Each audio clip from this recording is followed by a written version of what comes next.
Telegram fixed too many attempts. Please try again later during verification problem. Hello everyone, welcome to this channel. I'm Emily and I'm here to help you out today. So without any delay, let's get started. So first of all, make sure you have stable Wi-Fi connection on a device, and if not a Wi-Fi connection, you can switch to a cellular data. Next, launch the Play Store application on your device and search for Telegram just to make sure you have an updated version of the Telegram application over here. As you can see on the screen, there is no option of update, which means we have the latest version of Telegram application. So simply, you can make a long press on Telegram and then tap on App Info.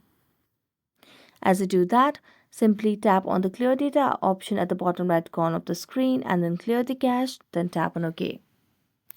After you do that, you can relaunch the Telegram application and make sure you enter the right login credentials during the verification problem as well, and this might help you fix the issue.